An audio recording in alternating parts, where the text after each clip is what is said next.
Nah kalau kita ingat waktu debat capres kemarin ada yang ngomong lithium kan, itu sebenarnya benar bahwasanya nikel kita itu sudah mulai turun gitu kan, karena tidak bisa bersaing dengan lithium. Mobil-mobil listrik yang banyak di pasaran itu ternyata menggunakan lithium, bukan menggunakan nikel. Dan harga nikel itu sekarang anjlok. Siapa aja tuh mereka yang empat-empatnya yang dicabut itu? Apakah mereka orang-orang yang tadinya turut andil dalam pemenangan Prabowo ya?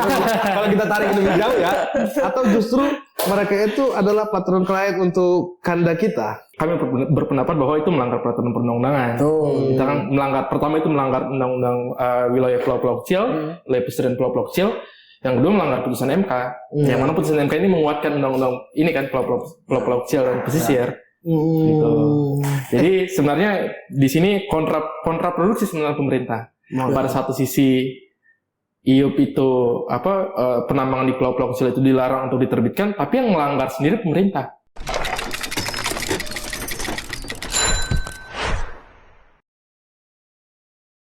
Gimana Bang ya RR ini gitu kan tentang kondisi perekonomian bangsa, kondisi perekonomian negara gitu kan. Apalagi sekarang kan ada isu tentang hilirisasi. Ya itu memang isu yang cukup menarik ya. Artinya banyak ternyata di hilirisasi itu yang punya value bagus ternyata menyisakan banyak problematika. Iya betul. Termasuk lingkungan, tata kelola. Wih, ada apa nih? Kita ini kedatangan. Saya ada. Alhamdulillah Bang Bro. Gimana? Kita kedatangan orang pakai rompi, pakai helm. Kayak ingatin tentang sosok siapa Bang ya? Kayak calon-calon ketua apa gitu ya? Itu apa gitu kan? Ya saya baru daftar. Oh iya. Daftar kakak. Iya. Gimana? Aduh sorry ya. Ini baru sampai dari ceritain dong. Kenapa pakai helm, pakai rompi? Atau karena memang sedang ada tanda kutip proyek-proyek atau apa? Proyek sih nggak ada ya. Nggak ada ya? Ini gimmick aja. Nggak bro, karena ini penting. Pembahasan yang kalian bahas tadi kan gue lihat dari parkiran tuh ini apa nih? Udah parkiran barusan. Dari parkiran. Oke. Kan kita belum punya helikopter. Iya. Parkiran dump truck Bang ya. Jadi gimana? Apa yang sedang hangat ini? Soalnya tadi gue dengar itu kan soal penambangan ya. Tuh. Teman-teman kayaknya lagi fokus ke tambang nih. Teman-teman dari tadi itu udah fokus kemana? Jadi ini memang isu yang lagi hangat ya. Kemarin itu kita kan tahu lah ada berbagai cuitan-cuitan, terus rame di media sosial, berita-berita mengenai soal penambangan nikel, terutama di bisa dikatakan surga kecilnya Indonesia. Di mana itu As? Di Raja Ampat. Tempat gue nyari kerja tuh. Oh, sempat jadi abang kerja di sana? Sempat pengen. Iya. Nah, kenapa? Ada yang masalah apa dengan Raja Ampat? Itu kan salah satu proyek ya, salah satu tempat yang dijadikan proyek dan kemudian sekarang lagi mencuat ke publik. Teman-teman melihat itu sebagai apa gitu loh. Jadi kalau kami lihat sih memang ya di balik indahnya Raja Ampat gitu kan, di mata dunia internasional yang masuk dalam geopark, ternyata ada penambangan nikel dengan kata kunci sebenarnya hilirisasi. Betul, hilirisasi Bang. Jadi kan Indonesia ini kan di tahun lalu kan dia penyumbang 10% GDP. Bagus dong tapi kan? Bagus nggak? Kalau bagus secara keekonomian kita kan, tapi secara lingkungan, secara apa kan? Secara penegakan hukum kan harus kita lihat gitu kan. Harus kita tata ini barang. Nah, yang menarik itu sebenarnya isu ini itu sebenarnya udah lama. Artinya penambangan itu udah lama ya, mulai dari eksplorasinya, eksploitasi. Tapi ramenya di baru-baru ini ketika ada aktivis melakukan campaign penolakan di forum internasional mengenai penghentian penambangan di Raja Ampat. Kalau menurut kita, ternyata nih tata kelola kita ini ada yang tidak beres nih. Kenapa harus melakukan penambangan di situ? Kenapa harus diberikan izin penambangan nikel di situ? Padahal kita tahu sebenarnya kalau ngomongin nikel, hilirisasi dan sebagainya, ini pertama bicara nikel, kita tahu tren nikel ini sudah mulai menurun nih. Udah mulai sunset Bang. Udah mulai sunset nih. Iya. Jadi karena pengembangan mobil listrik ini kan tidak hanya nikel, bahan baku utamanya, tapi lithium. Nah kalau kita ingat waktu debat capres kemarin ada yang ngomong Ya. Lithium kan, itu sebenarnya benar bahwasanya nikel kita itu sudah mulai turun gitu kan. karena tidak bisa bersaing dengan lithium. Mobil-mobil listrik yang banyak di pasaran itu ternyata menggunakan lithium, bukan menggunakan nikel. Dan harga nikel itu sekarang anjlok. Lantas pertanyaannya, kenapa kita terus melakukan penambangan kan gitu? Loh, emang apa teman-teman gitu loh? Teman-teman menyarankan lalu kemudian kalau kita nggak dari nikel, apa proyek strategis nasional yang lain selain hilirisasi nikel itu? Indonesia kan dikenal sebagai ini bang apa? Sebagai negara komoditas gitu kan. Jadi komoditasnya sumber daya alam. Secara teknologi juga kita belum mampu.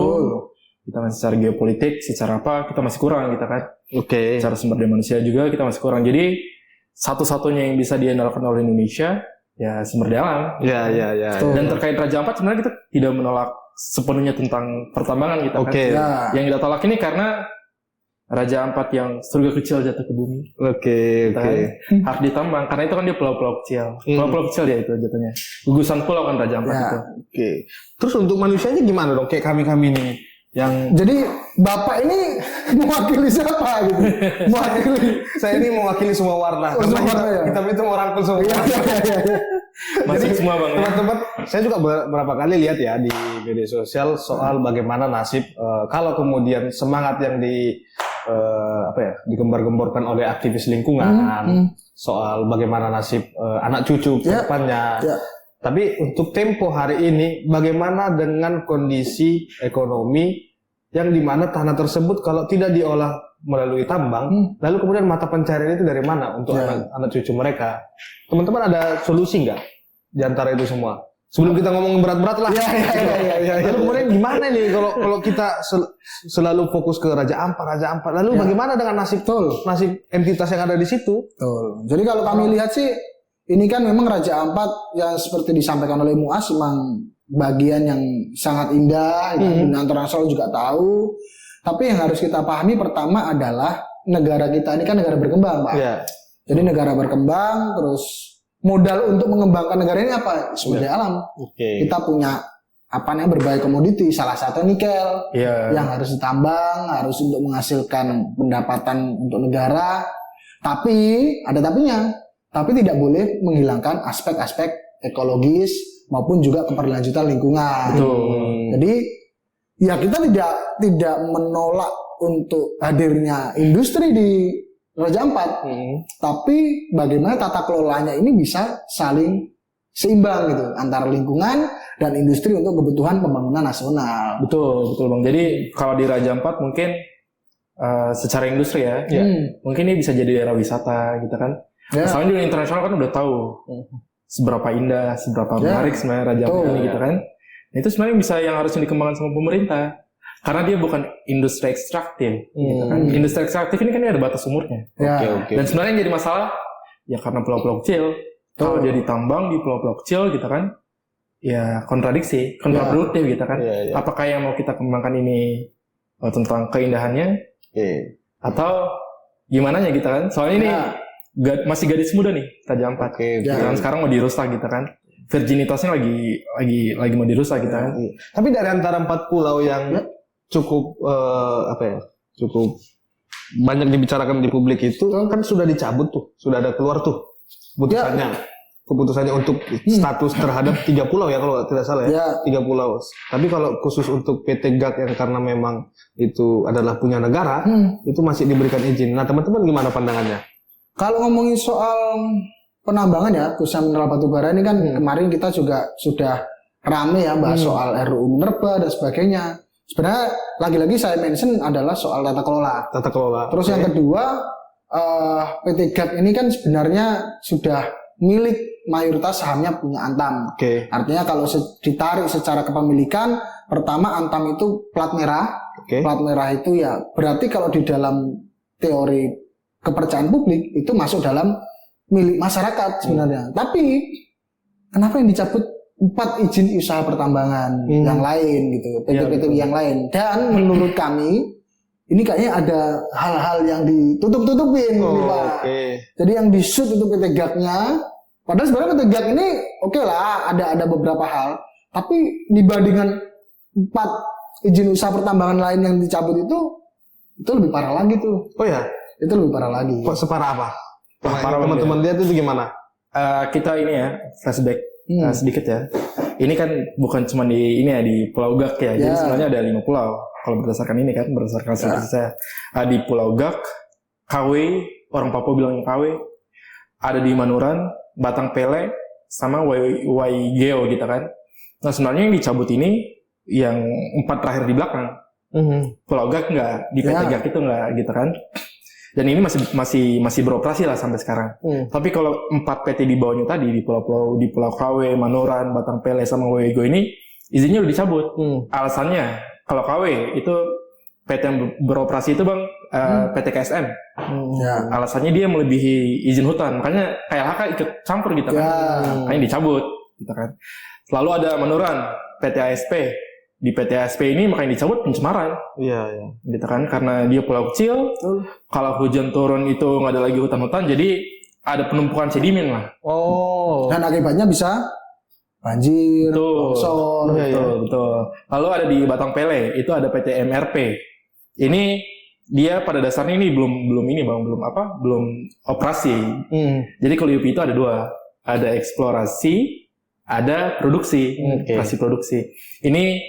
Kalau si PT MRP ini dia izinnya belum lengkap lah, kita makanya dicabut. Lalu ada Waigeo, PT Nurham. Nah ini dia yang anehnya PT Nurham ini di Pulau Waigeo itu dia IUP-nya ada di kawasan hutan lindung, Bang. Makanya dicabut. Nah, sementara yang di PT Gak ini kan dia pulau kecil juga ya, gitu kan. Luasnya kalau nggak salah itu 8.000 atau puluhan ribu lah. Nah, dia itu masuk pulau kecil. Kalau kita merefer ke undang-undang pulau kecil kan pulau kecil itu kan dia kalau nggak salah ya dari 10.000 atau 20.000 sampai 200.000 hektar. Dan itu juga sebenarnya sudah ditegaskan sama putusan Mahkamah Konstitusi. Betul. Pulau-pulau kecil itu tidak boleh dilakukan untuk penambangan. Karena itu akan mengganggu keragaman hayati, ekologis dan sebagainya. Minimal berapa? Minimal berapa ribu hektar yang bisa untuk ditambang? Itu kalau jadi gini sebenarnya itu ada klasifikasinya lah untuk UP. Untuk UIUP dan juga UP itu gitu kan.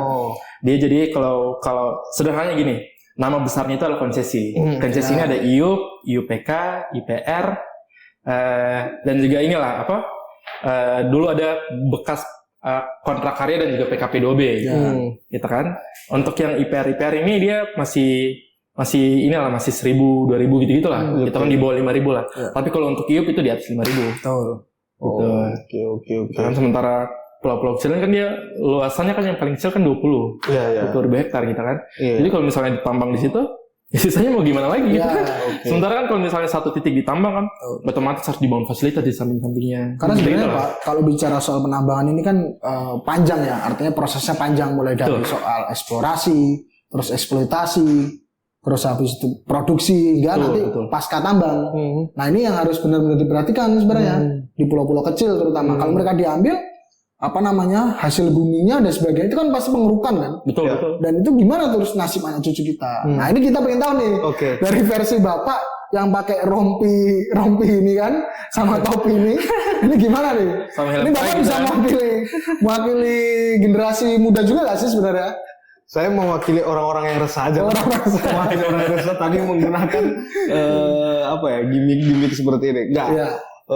Menariknya kalau saya bicara soal regulasi mungkin saya bukan orang yang kompeten di bidang tersebut ya. Tapi melihat implikasi dampak kalau kemudian nanti termasuk ujungnya adalah PT Gag ini juga dicabut juga izinnya. Kalaupun ini implikasi dampaknya adalah terhadap ekosistem maupun terhadap SDM yang sudah mendapatkan manfaat dari beroperasinya penambangan tersebut. Ini bagaimana kan? Itu yang sebenarnya yang menjadi pertanyaan. Gua kadang mikir, ya gimana ya kalau sisi humanisnya tuh mereka tuh diapain gitu.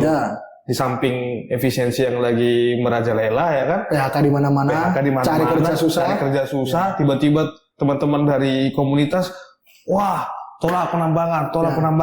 Walaupun saya tahu ya, teman-teman ternyata nggak menolak penambangan secara utuh ya. Artinya tetap ada sumber daya alam yang perlu kita eksplorasi ya kan. Tapi dengan mempertimbangkan apa sebenarnya? Kalau teman-teman, Jadi kalau nanti mungkin Muas lah yang bisa memperdalam ya secara filosofis bagaimana keberlanjutan itu bisa dilakukan di proses penambangan di sektor mineral batubara. Tapi yang ingin saya tekankan pertama, kalau kita melihat proses penambangan itu menghasilkan, biasanya kan bahasanya emisi, menghasilkan emisi, terus habis itu dampaknya adalah perubahan iklim. Ya kita jangan pada proses melihatnya itu emisinya besar gitu. Tapi ya benahin siapa yang produksi emisi itu dan bagaimana produksi emisinya itu. Artinya yang ingin kita tekankan adalah ya tata kelolanya harus diperbaiki. Mulai dari pengawasannya, pengaturannya hingga pada pasca tambangnya itu harus benar-benar diawasi gitu. Menurut teman-teman emang yang dilakukan oleh PT GAC ini sudah melalui mekanisme tersebut nggak? Kalau itu tata mungkin kelolanya itu sudah melalui standar yang benar-benar tidak merugikan gitu loh. Kalau merugikan, kalau di beberapa informasi yang ada mungkin iya. Dan capture-nya karena apa ya? Karena keindahan Raja Ampat yang indah ini, terus ada penambangan ini jadinya kan jomplang. Ya. Siapa sih yang mau ada tempat yang bagus? Terus habis itu di sampingnya ada sampah yang kotor gitu. Iya, benar. Kita kan pasti nggak mau itu. Cuma lagi-lagi yang ingin kita tekankan adalah itu kenapa kok 4 IUP yang dicabut dan PT GAC tidak gitu. Nah itu perlu nanti kita perdalam. Tapi pada prinsipnya kalau kami melihat ya tata kelolanya harus diperbaiki. PT GAC itu hadir bukan tanpa mereka punya syarat dan sebagainya. Mereka punya syarat. Artinya mulai dari proses perizinan dan sebagainya itu ada. Tapi kita bukan membela PT GAC ya, tapi kita harus memperbaiki tata kelola PT GAC. Boleh nggak kira-kira dia ke depan itu menambang di situ, terus berapa jumlah yang ditambang dan sebagainya, itu harus kita soroti sebenarnya. Dan menurut saya kemampuan ataupun kemauan pemerintah untuk mencabut 4 izin itu menurut saya salah satu keputusan yang bagus untuk merespon keluh kesah masyarakat gitu. Mungkin nanti Muas bisa siapa aja mereka ya. Iya. Siapa aja tuh mereka yang 4-4-nya yang dicabut itu? Apakah mereka orang-orang yang tadinya turut andil dalam pemenangan Prabowo ya? Kalau kita tarik lebih jauh ya, atau justru mereka itu adalah patron klien untuk kanda kita? Kalau ini Bang, kalau saya ngelihatnya ini saya tahu lah kemampuan saya gitu kan. Saya nggak bisa jawab itu dari segi politik, tapi saya bisa jawab dari segi hukum gitu kan.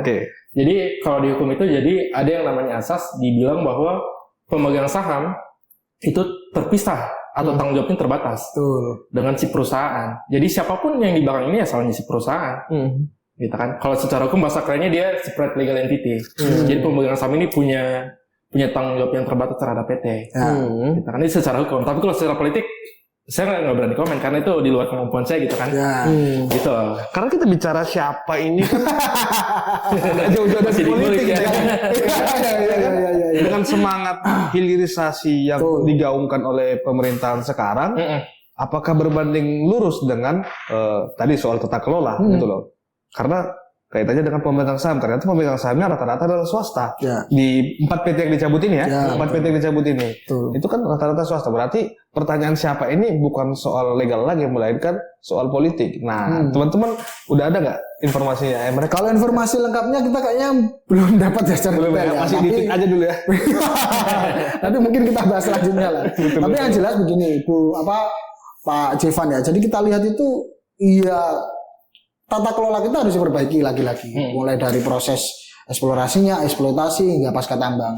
Yang ingin kita tekankan adalah di momentum kemarin kasus PT GAC dan 4 IUP yang dicabut itu sebenarnya ada kesadaran negara untuk mereka itu melihat bahwasanya hak menguasai negara dan sebesar-besar kemampuan rakyat atas amanat konstitusi itu bisa diterapkan ternyata oleh negara. Jadi negara itu yang mengeluarkan IUP, mereka atas mandat daripada rakyat. Ketika rakyat mengeluh, ya negara harus merespon gitu sebagai pemegang mandat daripada rakyat.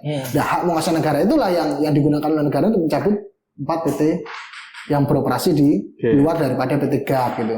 Tapi harapannya lagi-lagi yang ingin kita tekankan selain tata kelola juga pemerintah juga harus mengevaluasi apa saja yang harus diberikan dan apa saja kewajiban oleh pemegang izin usaha pertambangan, baik itu kontraktor maupun yang lain itu harus mengedepankan sisi keberlanjutan. Lagi-lagi jangan sampai pembangunan atas nama hilirisasi kita dibutakan untuk keadilan antar generasi di anak cucu kita Betul. Terus juga sebenarnya kalau ingin saya mention sedikit, sebenarnya dulu itu pernah dicabut 4 IUP itu dan diberikan lagi. Dulu kan ada satgas tuh, namanya satgas hilirisasi ya, betul. yang beliau itu suka nyebutnya barang-barang nih kan. Nah itu pernah dicabut tuh, terus diberikan lagi. Nah tapi pada teks maupun dokumen yang jelas kita masih belum tahu. Betul. Tapi isu-isu itu sudah tersebar dan mengarah ke arah benar sepertinya. Dan satu lagi, tadi kan mention soal pekerjaan ya, lapangan pekerjaan dan sebagainya. Ini sebenarnya kalau kita melihat di tengah badai PHK, efisiensi, terus lapangan pekerjaan yang susah, Perang dunia juga. Perang dunia dan sebagainya. Ini kan kita kan bicara soal pertambangan terus dan sebagainya, itu gak lepas daripada geopolitik dan sebagainya, termasuk komoditas harga nikel. Nah kalau menyangkut dengan pekerjaan masyarakat, terus mereka di pertambangan izinnya ditutup, mereka menganggur dan sebagainya, ini lagi-lagi juga harus dipikirkan bersama. Kita kan banyak nih komoditi, gak hanya soal pertambangan, tapi juga ada sektor migas, ada energi terbarukan, yang mereka itu juga untuk menyumbang modal pembangunan negara. Ini yang harus segera dipikirkan. Betul. Apalagi soal energi terbarukan. Mungkin nikel bahan baku baterai ataupun komoditas yang ada di dalam baterai. Tapi bagaimana dengan sumber energi yang lain? Nah, ini juga harus segera dipikirkan. Makanya kalau saya lihat penambang-penambang nanti gimana? Ya harus ikut dalam diversifikasi soal sumber energi. Jadi nggak hanya nikel, batu bara, ataupun mineral yang lain, tapi juga energi baru terbarukan, bisa panas bumi, bisa panel surya, biogas, terus hidro ataupun sebagainya. Nah pertanyaannya, siap nggak orang-orang tambang ini beralih ke energi baru terbarukan? Nah ini harus diberikan jalan antara pemerintah memberikan jalan antara industri ekstraktif tambang ke industri energi terbarukan. Ya itu harus disiapkan pelatihannya, skema bagaimana mereka bisa mendapatkan kerja, pengetahuan dan sebagainya. Artinya skillnya harus ada dulu gitu kan, dan nanti barang bisa jalan gitu kan. Dan itu harus difasilitasi pemerintah. Oke, berarti kuncinya kan goodwill pemerintah harus selaras dengan kebutuhan zaman. Betul. Pertanyaannya, pemerintah kita dengan konsep hilirisasinya itu sudah mengarah ke sana nggak? Kalau ditanya konsep hilirisasi dengan dengan produknya energi terbarukan. Iya. Kalau ditanya proses hilirisasi kita kayaknya belum ada yang berhasil ya. Belum ada. Kalau saya coba nangkap pertanyaan. Hilirisasi energi baru terbarukan, gitu kan? Hilirisasi itu dia pasti barang komoditas, Bang. Barang komoditas. Bahan bakunya. Ya. Kalau energi baru terbarukan ini dia kelas lain, brong lain lah dia. Gitu kan? Apa sih sebenarnya yang dimaksud sama hilirisasi? Hilirisasi itu dia mengubah sesuatu nilainya bisa berkali-kali lipat, gitu kan? Kalau energi baru terbarukan di langsung kamar lain, gitu kan? Tempat lain, gitu kan? Nah, artinya barang-barang seperti nikel, batu bara, gitu kan? Atau sumber daya alam lainnya itu yang selama ini diekspor mentah harus diolah dulu. Dalam negeri. Di dalam negeri, gitu kan? Biar nanti ketika dijual ada nilai tambahnya, gitu kan? Gitu. Jadi kalau energi baru terbarukan itu beda hal. Tapi lagi-lagi hilirisasi itu kan beda dengan izin usaha pertambangan. Betul. Jadi mereka itu kalau nambang ini kan ngambil, jual. Kalau hilirisasi dia harus buat pabrik. Ini jatuhnya ke industri. Nah ini yang kita masih belum final ya, menurut saya belum berhasil secara bagus. Memang value-nya bagus, tapi tidak maksimal. Apalagi soal keekonomian terkadang. Contoh di batu bara, mereka hilirisasi ke gas, dari batu bara ke gas, itu nilai keekonominya juga kurang sesuai gitu. Nah kalau dikembalikan pada soal isu nikel dan hilirisasi nikel, saya sih lebih melihat Indonesia harus melihat tren dunia yang dimana kebutuhan baterai itu nggak hanya nikel, tapi bisa menggunakan lithium tanpa nikel. Ini harus kita pikirkan. Lantas kalau misal pangsa pasar global tidak membutuhkan nikel ataupun kurang daripada sekarang, masa kita harus menambang terus? Apalagi sampai berdampak kepada lingkungan, contoh Raja Ampat kan? Betul. Jadi apa yang harus dilakukan? Ya harus dilihat berapa yang harus ditambang, dan melihat harga pasar. Jadi jangan semerta-merta nikel diambil dengan misi hilirisasi maupun transisi energi karena ada baterai, tapi tidak melihat harga atau tren pasar global. Betul. Malah kita konyol, nanti nikel kita murah, tidak ada yang menggunakan, lingkungan rusak. Betul. Ini kan perlu Betul. Kalah banyak lah intinya. kalah banyak. Minimal nggak usah kalah banyak lah ya. Iya sih. Benar. Kalau memang hal itu cukup merugikan, lalu kemudian teman-teman dalam hal ini merasa apakah keputusan pemerintah ini akan tetap berlanjut untuk mencabut atau tetap membolehkan tapi di wilayah lain? Iya. Di wilayah lain itu gimana? Teman-teman merasa ada nggak di wilayah lain itu yang akan dijadikan sebagai objek untuk penambangan? Kayaknya lebih tepat orang yang dari Sulawesi nih. Iya. Makanya itu saya menyasar ke situ. Iya. Jadi gini bang, jadi sebelum jadi WIUP, WUPK, WPR dan juga WPR, wilayah pertambangan rakyat itu, gitu kan, semua yang ada di sini, semua yang ada di bumi Indonesia ini wilayah pertambangan bang, termasuk di tempat ini. Kalau semisal setelah diselidiki ternyata di bawah ini ada tambang gitu kan. Jadi boleh-boleh aja. Tapi harus dilihat apakah itu melanggar peraturan perundang-undangan atau enggak. Ya. Nah, terhadap pulau-pulau kecil yang 5 PT tadi, yang 5 pulau tadi, sejauh ini kami berpendapat bahwa itu melanggar peraturan perundang-undangan. Kita kan pertama itu melanggar undang-undang wilayah pulau-pulau kecil, wilayah pesisir dan pulau-pulau kecil. Yang kedua melanggar putusan MK. Yang mana putusan MK ini menguatkan undang-undang ini kan pulau-pulau kecil dan pesisir. Gitu. Jadi sebenarnya di sini kontraproduktif sebenarnya pemerintah. Pada satu sisi IUP itu penambangan di pulau-pulau kecil itu dilarang untuk diterbitkan, tapi yang melanggar sendiri pemerintah. Betul. Ya. Gitu. Betul. Jadi pemerintah nggak ngelakuin asas umum pemerintahan yang baik, KUPB. Betul. Kita kan yang melanggar hukum gitu. Jadi yang melanggar hukum bukan masyarakat sebenarnya, yang salah pemerintah. Iya. Berarti lawan pemerintah ini banyak ya sekarang ya. Kan selain teman-teman aktivis lingkungan, juga ada dari kelompok agama ya, kelompok agamawan ya, udah mulai muncul tuh semangat tobat ekologis kalau tidak salah ya. Iya. Itu yang ini ya, yang ada hijau-hijaunya ya dia. Iya, betul. Itu gimana itu menurut teman-teman? Apakah tobat ekologis itu sudah tepat dialamatkan ke Indonesia dengan corak kapitalis ya Indonesia ini coraknya itu kan eksploitasi habis-habisan aja, nggak ada untuk keberlangsungan selanjutnya. Menurut teman-teman, tobat ekologis ini udah tepat atau enggak? Dari diterapkan di Indonesia ini gimana? Kalau tobat ekologis ini saya ingat di momentum Pilpres kayaknya. Hanya itu aja. Ada yang pernah mengatakan itu gitu. Tapi sebenarnya tobat ekologis itu kan ada, menurut saya sih, narasi agama dibawa kepada isu keberlanjutan lingkungan. Menurut saya bagus. Betul. Karena begini, karena terkadang kita itu melihat pada soal eksploitasi industri ekstraktif maupun juga penambang-penambang itu, terkadang ya banyaklah kasus-kasus kerusakan lingkungan, air yang rusak, terus habis itu masyarakat terkena polusi udara dan sebagainya. Menurut saya tobat ekologis itu narasi yang cukup bagus. Karena mayoritas negara kita adalah negara yang beragama ya, dan tobat ekologis itu bagian daripada untuk menyeimbangkan, Pak, menurut saya.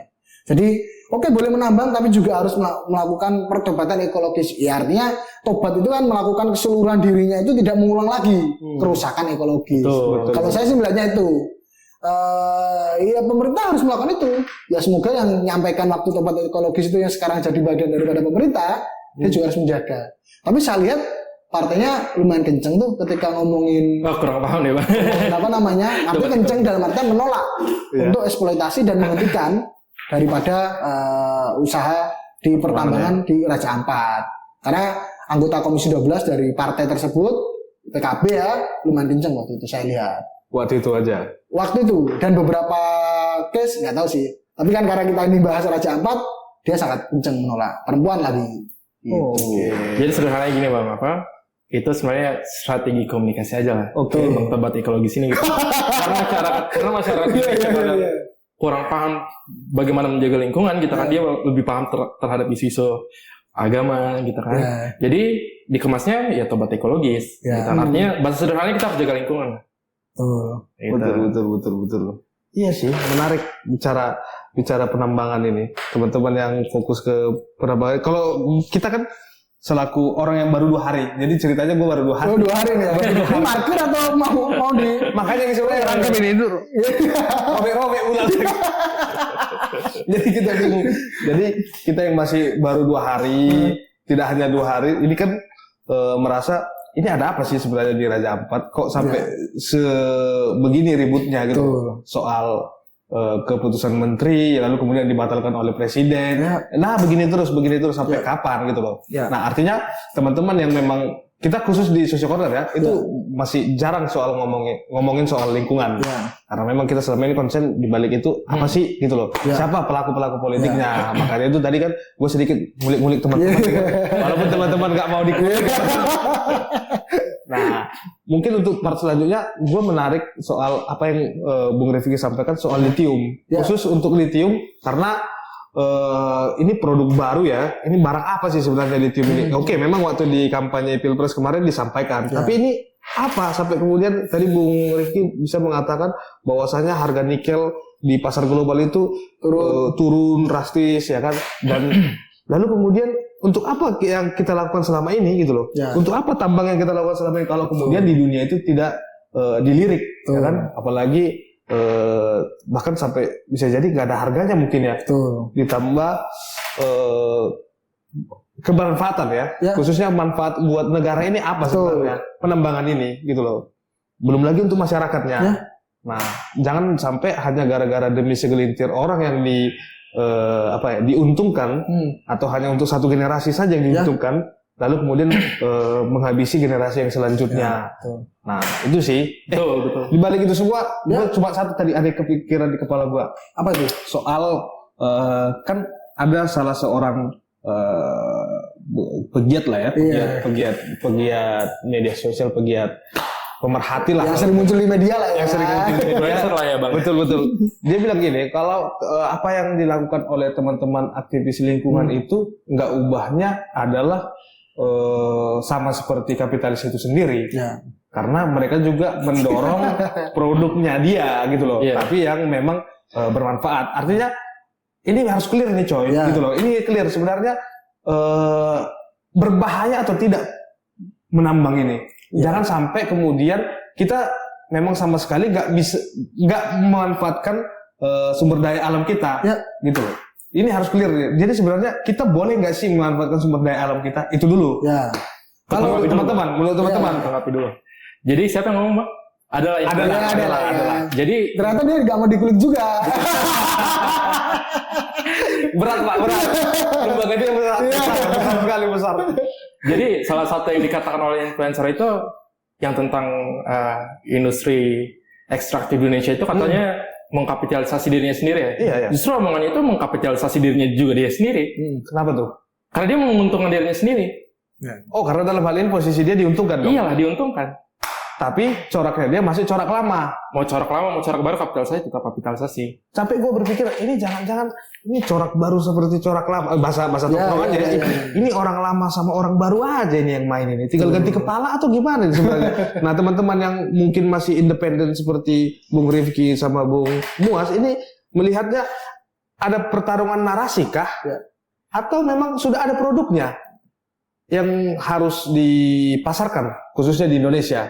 Kayak tadi kan mungkin orientasinya adalah lithium untuk ke pasar dunia. Betul. Ini sedang terjadi pertarungan kapitalis dengan kapitalis, lalu kemudian kita ini hanya kayak penonton aja atau gimana? Negara sikapnya harus seperti apa sih?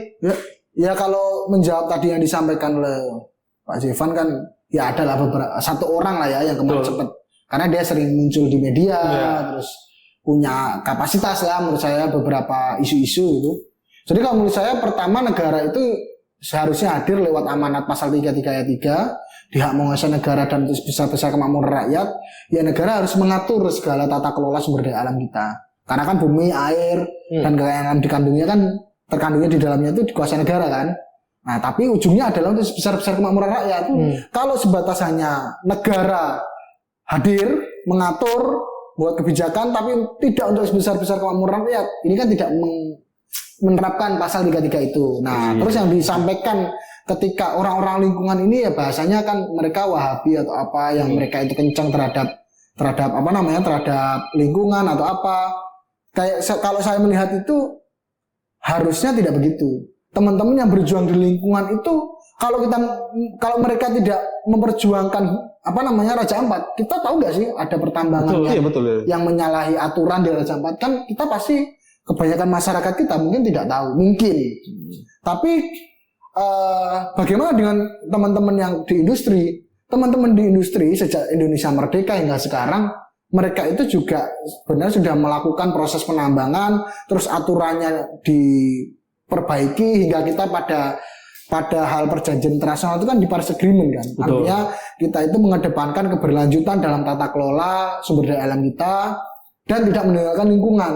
Kalau narasinya adalah teman-teman yang berjuang di lingkungan itu adalah untuk mendiskreditkan ataupun mengesampingkan orang-orang di industri, saya rasa tidak. Kita ini kan sama-sama menjaga kalau saya lihat. Jadi lingkungan itu juga harus dijaga, penambangan juga harus ya berlangsung tapi dengan prinsip-prinsip yang bagus gitu. Jadi tidak hanya menambang tapi tidak memperhatikan lingkungan. Kalau menurut saya itu janganlah kita bicara itu betul. menyalahkan. Ini teman-teman lingkungan terlalu memikirkan lingkungan tanpa melihat kebutuhan negara. Jangan gitu. Contoh, ini teman-teman orang-orang industri merusak lingkungan untuk pencemaran dan sebagainya. Jangan begitu. Kita ini listrik, bensin, apapun ini kan dari sumber daya alam semua. Itu kan modal dan kebutuhan negara. Kita harus paham itu. Jangan sampai yang menjadi hal kebutuhan maupun yang kita jaga itu berat sebelah. Hidup ini harus harmoni. Benar. Gitu Pak Jevan menurut saya. Paham. Oke. Apalagi ya? Kayaknya udah terlalu banyak ya kita ya. Udah terlalu banyak. Soalnya shift saya harus. Oh shiftnya harus masuk lagi. Harus masuk lagi. Karena yang mau kita keruk itu pulau sebelah. Saya izin dulu ya kalau begitu. Oke. Silakan. Terima kasih banyak. Ayo, librinya mana librinya? Nggak ada. Oh nggak ada. Saya ilegal banget. Thank you.